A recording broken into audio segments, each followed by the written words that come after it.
Tuamini kwa ajili ya maombi. Baba Muumba mbingu na nchi, mfalme wa falme, Mungu uliye mtakatifu wa watakatifu, tazama ni mchana ulio mwema ambao Baba umetuandaa mbele zako. Ni kwa ajili ya neno ambalo umeliandaa ndani ya mtumishi wa Mungu. Umemteua Baba, umemtuma na ujumbe huu wa siku ya leo, ujumbe ambao unasema ni wa wakati Jehova, ujumbe utakaoponya mioyo za watu wa Mungu, utakaoponya hekalu la Mungu. Tuongoze Bwana, tupe kibali jinsi ya uwezo na utukufu wako. Roho za kuinuka kung'ang'ana nasi kujaribu kujichanganya Baba watoa. Vifungo vyote vya giza vya kuinuka juu ya watu wa Mungu Baba watoa. Baba tuonekanie kwa nguvu, kwa ushindi na kwa uwezo wako. Tupe kibali machoni pako Bwana wa majeshi. Maana ni kwa wakati huu Bwana umeleta ujumbe huu ambao Baba utaponya kila nafsi iliyo mbele zako. Na wote ambao umewateua, umewatuma hekaluni mwako siku ya leo, ili Baba wakutanike na ujumbe huu. Tuongoze Bwana kwa nguvu za Roho Mtakatifu. Hata mtumishi wa Mungu na mweka mikononi mwako. Baba kamzingire na kumlemesha Jehova. Kinyange na kumchonga na kumfanya jinsi upendavyo. Ili Baba ukutumikie kama chombo ambacho umekiteua na kufanya kuwa kitakatifu na kamilifu mbele zako. Tawala Bwana, Roho wako akatirike juu yake, ili akanene yale ambayo Baba umemtuma nayo kwa watu wa Mungu. Uwezo wako Baba ukadhihirike na kutimilika juu ya walio wake. Miinuko zote za kujaribu kumng'ang'ana naye Baba ondoa. Roho zote za kuinuka kudai confusion Baba ondoa. Funga vyote vya kimapepo Baba vunja. Laana za watu waliokufa Baba choma. Baba onekana kwa amani, onekana kwa ushindi. Tawala kwa nguvu, kwa ushindi na kwa uwezo wako. Nasi tunashukuru na kulitukuza jina lako kwa ajili wewe ni Mungu. Katika jina la Yesu Kristo naomba na kuamini. Bishop Joram Solomon of Alpha Omega Healing Foundation Solar Church International. Naitwa Davis Robey, nikiwa naibu kasisi mkuu katika huduma hii Alpha Omega Healing Foundation Solar Church International. We are going to talk about a very sensitive topic today that says spiritual floods in salvation. Ujumbe wa leo unasema mafuriko ya kiroho katika wokovu. Before we come to a definition on the same, we are going to read one script so that we can be shaped on that. Kabla tupate kufafanua ujumbe, wacha tupate kusoma maandiko. Isaiah, the book of Isaiah, chapter 59 from verse 19 and 20. Kitabu cha nabii Isaya mlango wa 59 mstari wa 19 na 20. The Bible says, from east to west everyone will fear him, and his great power. He will come like a rushing river. He will come like a rushing river, like a strong wind. The Lord says to his people, I will come to Jerusalem to defend you and to save all of you that turn from your sins. Basi wataliogopa jina la Bwana toka magharibi, na utukufu wake toka mawio ya jua. Maana yeye atakuja kama mkondo wa mto ufurikao, uendeshwao kwa pumzi ya Bwana. Na mkombozi atakuja Sayuni, kwao waachao maasi yao katika Yakobo, asema Bwana. Praise the living God. Bwana Yesu asifiwe. We can get seated so that we call on with the word of God. Tunaweza kuketi tukiendelea na maandiko. Firstly, before I talk about the script that we have read, we want to understand what are the spiritual floods. Kabla tupate kufafanua maandiko, acha tuelewe mafuriko ya kiroho ni nini. The symbolism of this, majorly it describes those overwhelming forces that try to destroy, to distract, or drown a believer's faith and cause instability in the faith of a believer. Tunaweza kuifafanua kwamba ni nguvu za kutahayarisha ambazo zinasababisha kupoteza mwelekeo, inaharibu imani na hata kutoa utulivu katika wokovu wa mtu. Majorly in this topic we are dealing with people who are saved. Mara nyingi katika ujumbe huu tunaongelea watu ambao wameokoka. Sometimes when we are saved, we tend to think that we cannot undergo through trials. Wakati mwingine, wakati tunaona tumeokoka, tunadhani kwamba hatutapitia majaribu. Sometimes when we undergo trials, we feel that the Lord has left us. Wakati mwingine tunapojaribiwa, tunaona kwamba Bwana ametuacha. Sometimes we think that maybe we are not praying so well before the Lord. Wakati mwingine tunadhani kwamba hatuombi vizuri mbele za Bwana. And that's why I'm making you understand today that we have certain forces, and we can call them the forces of darkness. Na ndipo nataka tufahamu kwamba kuna nguvu fulani ama shinikizo fulani ambazo zinaweza kutokea kwamba tunaziita mafuriko. They overwhelm through a distraction, a distract, or trying to drown your own faith, so that it can also cause instability in your own salvation. Inapata kusababisha mashaka, inaharibu imani na hata kusababisha wokovu wako kufeli. Therefore, if we can understand about these forces, we can manage to withstand, or we call upon the high standards of God that can stand against the devil's mind. Hivyo tukielewa nguvu hizi, tunaweza kuita viwango vya juu vilivyo vya Mungu kwa ajili ya kumpinga shetani. So when we are talking about these floods, we are talking about sins, temptations, persecutions. We are also talking about fear, false teachings, and also demonic attacks. Tunapoongelea mafuriko haya, tunaongelea dhambi, tunaongelea majaribu na mambo mengi ya namna hiyo. When you are saved, it doesn't mean that you have completely escaped from sin. Wakati umeokolewa imaanishi kwamba umeikwepa dhambi. There are sins that are finding a way into you. Kuna dhambi ambazo zinatafuta njia kukunasa. You can be trapped because of false teachings. Unaweza kutekwa kwa sababu ya mafundisho ama elimu ya uongo. Or you can be trapped because of wrong doctrines. Ama pia kwa ajili ya dini ya upotovu. You can also be attacked, then you fail to withstand to defend yourself. Unaweza pia kushambuliwa na ukashindwa kujidhibiti. So we have to understand about these types of floods, so that we know you can commit sin in salvation, and that will be a flood that will destroy your spiritual being. Hivyo tunastahili kuelewa aina hizi za mafuriko, kwa sababu unaweza kutenda dhambi na ujue kwamba hayo ni mafuriko ya kiroho. You can also fear and encourage the sins unto you. Unaweza pia kuwa na hofu ama uoga ndani mwako ukaikaribisha dhambi. You can also doubt a situation that the Lord has spoken positively about your life, then you encourage sin unto you. Pia unaweza kushuku sauti ya Mungu ambayo imeongea ufanisi juu yako, nayo ikaleta dhambi juu yako. Therefore we have to understand that it's important to understand that we have spiritual floods. Hivyo ni vyema tufahamu kwamba tuna mafuriko ya kiroho. We have been talking about the floods that are there, the floods that have been caused by the rain, that are killing people every now and then. Tumekuwa tukiongelea mafuriko ambayo yamekuwa yakiwaua watu siku na nyingine. The spiritual floods can also kill you. Mafuriko ya kiroho pia yanaweza kukuua. When you die in your faith, you have already died. Unapokufa katika imani tayari umekufa. Therefore, if you are not steady to combat these particular spiritual floods, then you can also find ourselves in a situation of death. Usipokuwa imara kupingana na mafuriko haya ya kiroho, unaweza kufa katika wokovu. But what is the promise of the Lord as we have read the book of Isaiah chapter 59 verse 19 and 20? Lakini ahadi ya Bwana ni nini kama jinsi tumesoma katika Isaiah 59 mlango wa mstari wa 19 na 20? As I repeat to read verse 19, the Bible says, "From east to west everyone will fear him and his great power. He will come like a rushing river, like a strong wind."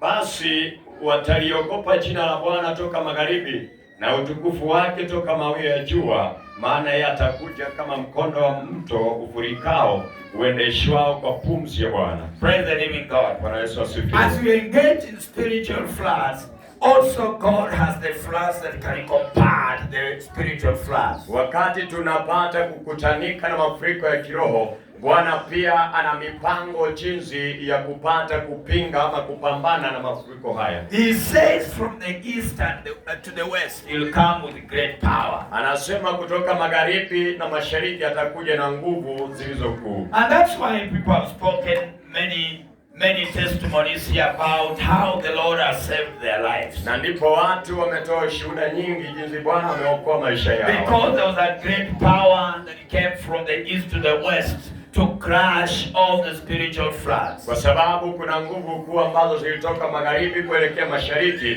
ili kupata kupambana na mafuriko hayo. When somebody was almost being destroyed by an accident, angels came before him and saved his life. Wakati mmoja wetu alikuwa karibu kuangamizwa katika ajali, malaika walikuja wakamuokoa. When somebody was too sick and contemplating about his situation, the Lord came about to save him. Wakati mmoja wetu alikuwa mgonjwa sana na kulalamikia hali yake, Bwana alidhihirika na kuponya mtu huyu. When demons were attacking somebody to an extent of taking away her life, the Lord came and saved her. Wakati shetani alimshambulia mmoja wetu kwa kiwango kwamba alitaka kuchukua maisha yake, Bwana alikuja akamuokoa. It's because of the great power of God that was coming from the east to the west, rushing like a flooded river and with a very, very, very big strength. Ni kwa sababu ya nguvu za Bwana zilizotoka magharibi kuelekea mashariki, zilizokuja kwa nguvu kama mto ufurikao. But you want to agree on one condition. Lakini nataka tuelewane kwa amri moja. When you go to verse 20, there's a condition that the Lord is laying down for us. Tunaposoma ule mstari wa 20 kuna sharti ambalo tuwapewa. The Bible says, the Lord says to his people, he's talking to us now. He says to his people, I'll come to Jerusalem to defend you and to save all of you that turn from your sins. Na mkombozi atakuja Sayuni kwa waachao maasi yao katika Yakobo, asema Bwana. So he says he'll come to Jerusalem to save his people.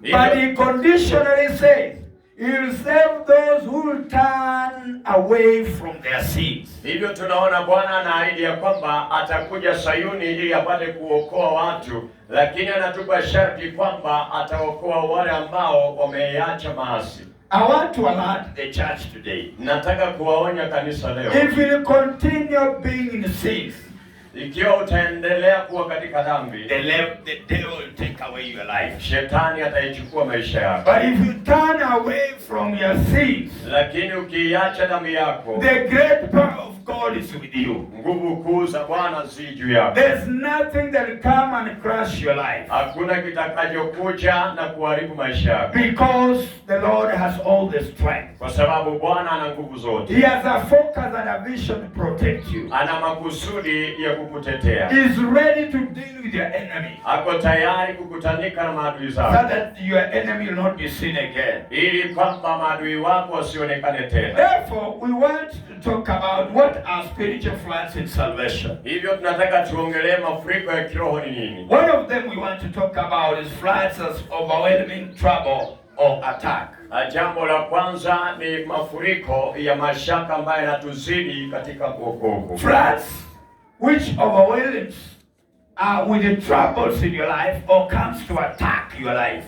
Mafuriko ambayo yanaleta mashaka ya mashambulizi na mateso katika maisha. You find yourself in total trouble. Unajipata katika matatizo mengi. You try to think out and reason out, but you don't get a solution. Unajaribu kuwaza lakini haupati suluhu. You struggle to run out of the trouble, but there's still a strong attack against you. Unajaribu kuikimbia tatizo lakini bado kuna shambulizi kuu juu yako. You already have an answer. Tayari unayo jawabu. Turn away from your sins. Upate kuiondokea dhambi. Anything that's making you sin, turn away from it. Chochote ambacho kinakusababisha kutenda dhambi ukapate kuiacha. Anything that can make you sin, make sure you turn away from it. Chochote kinachoweza kukufanya utende dhambi upate kukiondokea. The great power, as it has been said in the book of Isaiah chapter 59 verse 19 and 20, will protect you. Nayo nguvu kuu ya Bwana kama ilivyosema katika Isaya 59 itakuja kukuokoa. He'll also come like a rushing flooded river. Na atakuja kama mto ufurikao. With a big force that your enemy cannot withstand. Na nguvu kuu ambazo adui hawezi kustahimili. What the standards are above all standards. Na viwango ambavyo ni zaidi ya viwango vyote. So if you understand that, the Lord will bless you. Ikiwa tutaelewa haya, Bwana atakubariki. So what does the flood represent in this particular point? Mafuriko yanaashiria nini katika pointi hii? It's an intense spiritual attack from the enemy. Ni nguvu ama mashambulizi makuu kutoka kwa adui. So when you live, know that there is a strategy from an enemy. Hivyo wakati unaishi, jua ya kwamba kuna mikakati ya adui. To intensify an attack against you. Ili apate kuleta mashambulizi makubwa juu yako. That's why we have witchcraft and witch doctors. Na ndipo tuna waganga na wachawi. We have devil worshippers and Illuminatis. Kuna watu waabuduo sanamu. We have gays and all those who practice lesbianism. Kuna watu wa mapenzi ya jinsia moja. These are the enemies we face on earth. Hawa ni maadui ambao tunakutanika nao duniani. Because they profess the kingdom of darkness. Kwa sababu wanapata kuitumikia ufalme wa giza. And if you cannot understand how to combat these floods, then you can succumb out of it. Na tusipojua jinsi ya kupambana na mashambulizi haya, yanaweza kutufisha. Therefore we must be ready. There is an enemy who has intensified an attack, and we must be ready to stand strong against them. Lazima tujue ya kwamba kuna adui ambaye ameandaa mashambulizi na pia tuwe tayari kwa ajili ya kupambana naye. The Lord said the only way you'll save his people is people turning away from their sins. Bwana anasema njia pekee ya kuokoa watu wake ni kwamba wapate kuiacha maasi. Another thing you want to understand about is floods as persecution and affliction. Jambo lingine la kufahamu ni mafuriko ya mateso. When we are persecuted and we are also afflicted, sometimes we get into confusion even if you are spiritually saved. Wakati mwingi, wakati tunakutanika na mateso au tunateseka, tunapata kuchanganyikiwa. So we must understand the great will of God. Hivyo lazima tuelewe mapenzi mema ya Bwana. That is the only way we can safeguard ourselves from all these trials. Hiyo ni njia pekee ambayo tunaweza kujilinda kutokana na majaribu haya. When we talk about persecution, what do we talk about? Tunapoongelea mateso tunaongelea nini? There is a story about Jesus Christ, who was the Son of God. He came to deliver us from sins. Tuna hadithi ya Yesu Kristo aliye mwana wa Mungu aliyekuja kwa ajili ya kutuokoa kutoka kwa dhambi. But he was still persecuted by the Jews. Lakini alipata kusulubishwa au kuteswa na Wayahudi. You could be doing what is right in your life. Unaweza kufanya mambo yaliyo mema katika maisha. But there's somebody ready to stand against your righteousness. Lakini kuna mtu tayari kupinga haki yako. And will intensify a strategy to destroy you. Na ataandaa mikakati ya kukuharibu. That's a persecution. Hayo ni mateso. Sometimes you'll meet situations that afflict you in a very difficult way. Wakati mwingine tunakutana na hali ambazo zinatupa mateso yaliyo makuu. You start asking yourself, why was I born? Unaanza kujiuliza, na mbona nilizaliwa? Why am I living at this particular season? Kwa nini ninaishi kwa majira haya? Why is it that I just came to this place for the sake of suffering? Kwa nini nilikuja mahali hapa kwa ajili ya kuteseka? When you find such questions arising in your mind, know that there's an affliction. Wakati tunakutana na maswali haya katika akili zetu, tujue ya kwamba kuna mateso. In other terms, we can say the terrible times. Katika njia nyingine tunaweza kusema siku za hatari. When you feel that you are not even better to exist at that moment. Wakati unahisi ya kwamba hata haufai kuishi kwa wakati huo. Let us see what the book of Psalms chapter 69 verse 1 and 2 says. Kitabu cha Zaburi mlango wa 69 ule mstari wa kwanza na wa pili. The Bible says, "Save me, O God, for the waters are come in unto my soul. I sink in deep mire, where there is no standing. I am come into deep waters, where the floods overflow me." Mungu uniokoe, maana maji yamefika mpaka nafsini mwangu. Ninazama katika matope mengi, pasipowezekana kusimama. Nimefika penye maji ya vilindi, mkondo wa maji unanigarikisha. This a situation of affliction. Hii ni hali ya mateso. Because he says he's sinking in a deep mire of waters. Kwa sababu anasema anazama kwenye matope mengi. And it's like he cannot make up his life again. Na ni kana kwamba hawezi akasimama tena. So he was calling upon the Lord and said, God, come and save me. Hivyo Daudi akawa anamuita Bwana kwamba Bwana njoo ukaniokoe. What is the answer about your persecution and affliction?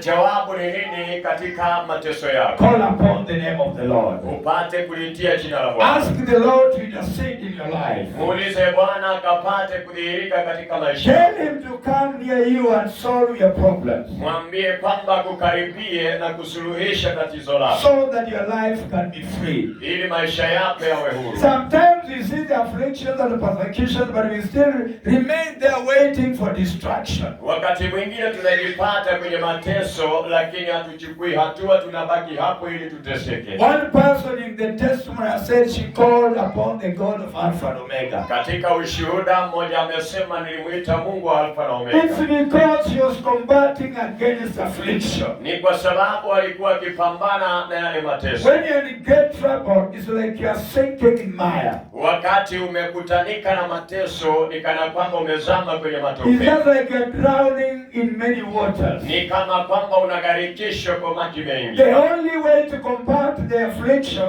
is to call upon the name of the Lord. Njia pekee ya kupambana na mashaka yale ni kuliitia jina la Bwana. Remind God that you are seeking. Mkumbushe Bwana kwamba unatafuta. You remind him you're in great trouble. Mkumbushe kwamba upo katika hatari. And the Lord will listen to you. Naye Bwana atakusikiliza. But what should you do as a condition? Lakini ufanye nini kama sharti? Turn away from your sins. Upate kuiondokea dhambi yako. Maybe you have not thought positively about God's work. Pengine haujawaza vyema kuhusu kazi ya You Bwana. have been an enemy to people. Umekuwa adui juu ya watu wengine. You have been somebody not very much positive towards God. Umekuwa mtu usiyezingatia mambo ya Mungu. When you see persecution and affliction, it is a time of telling God, now I want to stand with you, Lord. I want to be with you, Lord. I want to be close to you, Lord. Wakati unapata mateso au matatizo, ni wakati wa kumuita Mungu kwamba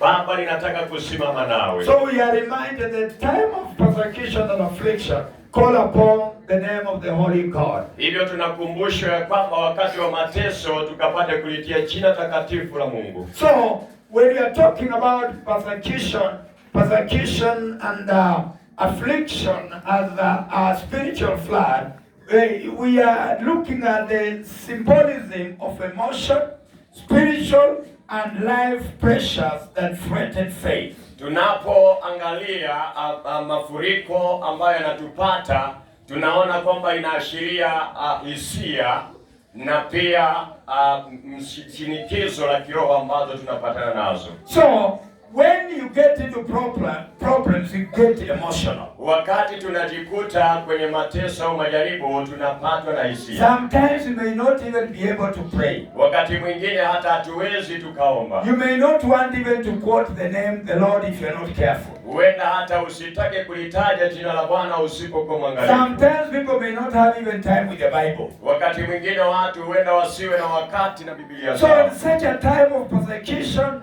and affliction, there are many emotions that will move around the believers. Hivyo katika wakati huu wa matatizo, hisia nyingi huwapata watu. If you are not careful, that's the time your salvation will collapse. Na usipokuwa mwangalifu, ni wakati ambapo wokovu wako unaweza kuanguka. Therefore, you must understand that spiritual floods are very dangerous. A very dangerous item that can take away salvation from you. Hivyo lazima tuelewe kwamba mafuriko ya kiroho ni hatari sana, yanaweza kuondoa wokovu juu yetu. So when we are dealing with a situation like that, we must be very keen, we must be very careful. Hivyo tunapopambana na mateso, lazima tuwe uangalifu na watu ambao tunakuwa macho sana. So that we can continue combating the flood. Ili tuendelee kupambana na yale mafuriko. When we get into persecution and this affliction, there is a pressure, there is a spiritual pressure.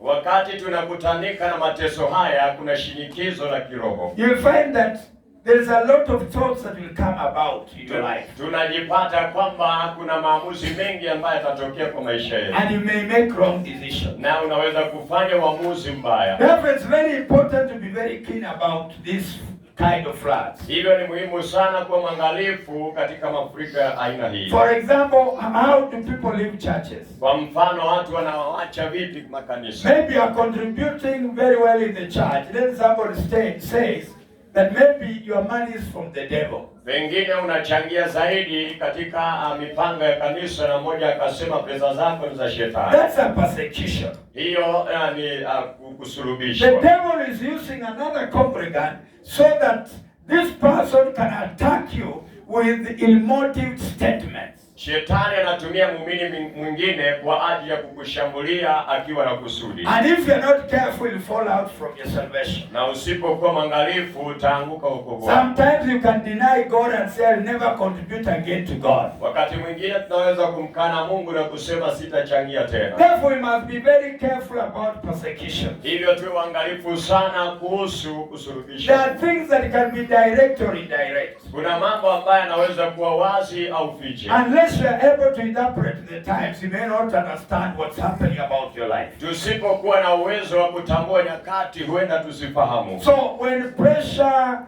rises up in your spiritual life, then you'll be threatened and you may even collapse in salvation. Wakati vitisho vinatupata katika shinikizo la kiroho, tunaweza kufanya maamuzi mabaya na hata kuanguka wokovu. There are other floods that we have to talk about.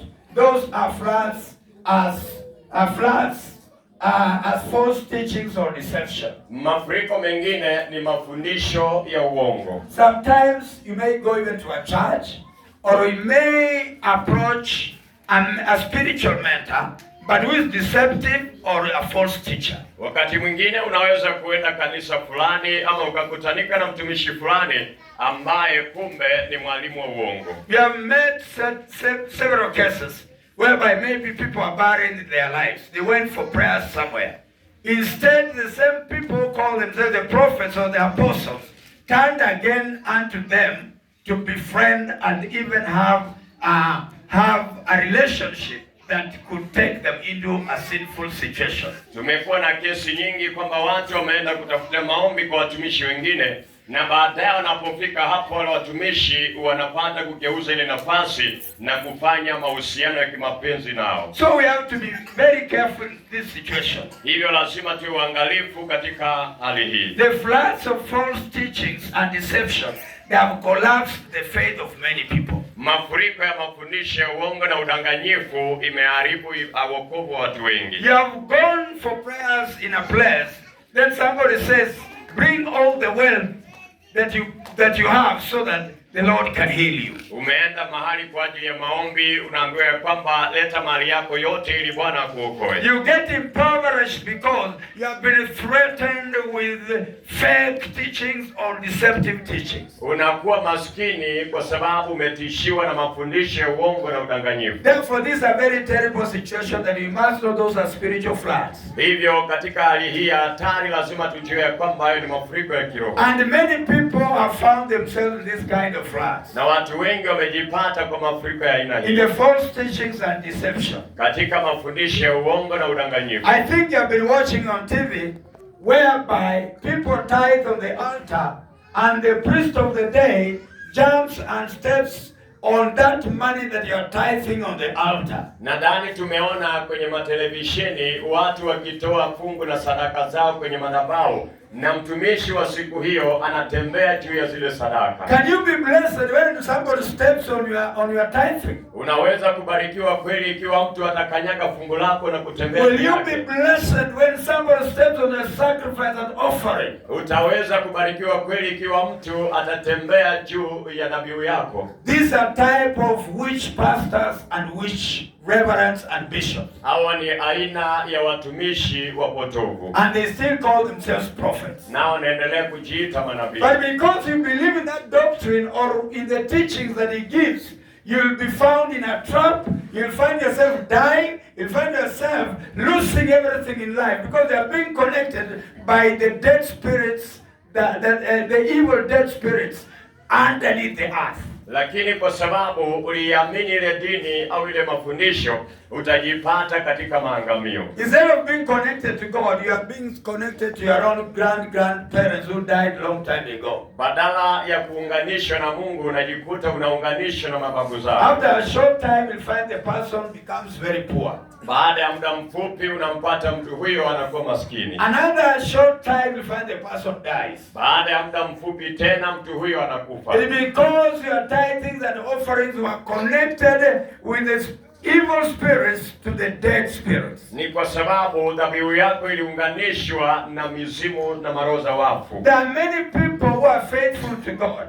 but the problem, they were connected to the divine of the dead spirits. Kuna watu ambao ni waaminifu sana kwa Mungu, lakini shida ni kwamba waliunganishwa na watumishi wadanganyifu. And it's because of deception and false teaching. Na ni kwa sababu ya mafundisho ya uongo na udanganyifu. So you believe in your pastor and you believe in what he teaches, but instead this person is diverting you from the truth to evil. Ni kama kuamini mtumishi au kuhani wako na anakufundisha mafundisho ya uongo ambayo yanakuondoa kwa Mungu. Let us read the book of Ephesians chapter 4 verse 14. Tusome kitabu cha Waefeso mlango wa 4 mstari wa 14. The Bible says that we henceforth be no more children, tossed to and fro, and carried about with every wind of doctrine, by the sleight of men and cunning craftiness, whereby they lie in wait to deceive.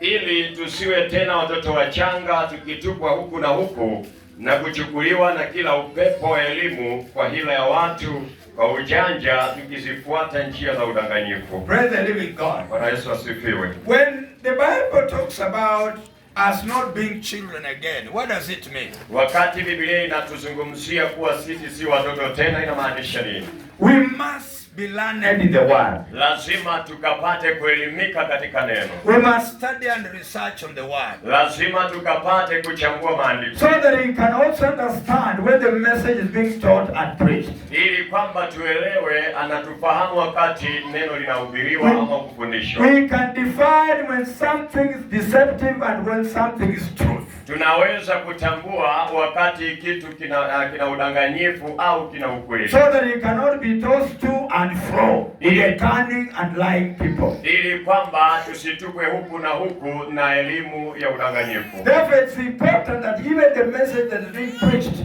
you must be able to research on it and study it. Hivyo ni muhimu kwamba wakati tunasikia maandiko tuwe na uwezo wa kulichambua. So that you get school to combat any evil that may destroy you by deception. Ili kwamba tuelimike jinsi ya kukua na nguvu ya kupambana na uovu wote ambao unaweza kututokea. Therefore, when you are talking about this issue of floods or as false teachings and deception, we want to know that there's a representation of demonic strategies meant to sweep away believers. Tunapopata ufahamu huu kwamba kuna mafuriko ya mafundisho ya uongo, tunaelewa ya kwamba kuna mikakati ya shetani kwa ajili ya kuondoa wokovu wako. So we shall live understanding that there shall be or there is a demonic strategy to sweep away every good knowledge that you have as a believer. Hivyo tutaishi tukijua ya kwamba huenda kutakuwepo ama kuko mipango ya shetani kwa ajili ya kuondoa ama kufagia wokovu wako. And that can destroy you forever, and you may not find yourself even seeing the kingdom of heaven. Na hii inaweza kukuondoa milele na hata ujipate au urithi ufalme wa Mungu. False teachings have found somebody giving sacrifices without knowing.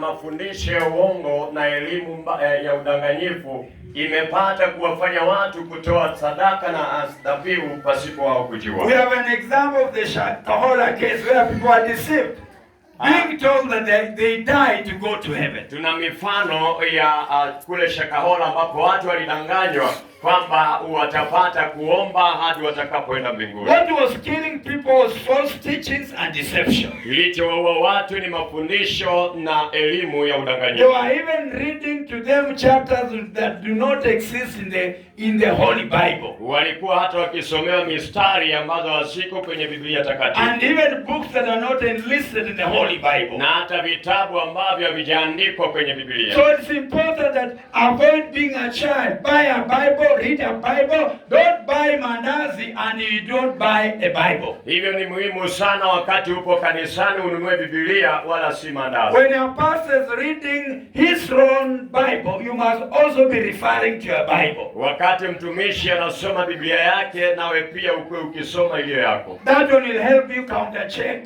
whatever you are getting from the preacher. Hiyo itakuwezesha kumakinika kwa yale ambayo mtumishi ananena. So that you cannot be deceived and you cannot die because of falsehood. Ili kwamba usidanganyike na hata kufa kwa sababu ya uongo. So in Shakahola we understand they were reading a book called Maccabees. We don't know where that Maccabees comes from. Shakahola tunafahamu kwamba watu walikuwa wakisoma kitabu cha Makabayo. So when somebody says there's a book called Maccabees, they can take a Holy Bible and check if there's something like that in the Bible. Hivyo wakati mtu anakuambia kuna kitabu cha Makabayo, ukapate kusoma Biblia yako ama kulitafiti uone kama lipo. If such a Bible is not there, a book is not there in the Bible, then walk out of that congregation. Na kama hicho kitabu hakiko kwenye Biblia yako, ukapate kuondoka kwenye mkutano huu. And nobody can curse you for walking out a congregation that is deceiving or is falsely killing your own faith. Na hakuna mtu atakaye kulaani wakati unaondoka kwa mkutano wa aina hiyo ambao unadanganya imani yako. And even if you can be cursed, the curse cannot destroy you. Na hata ukilaaniwa, hiyo laana haiwezi kukupata. Because the Bible has assured us in the book of Isaiah chapter 59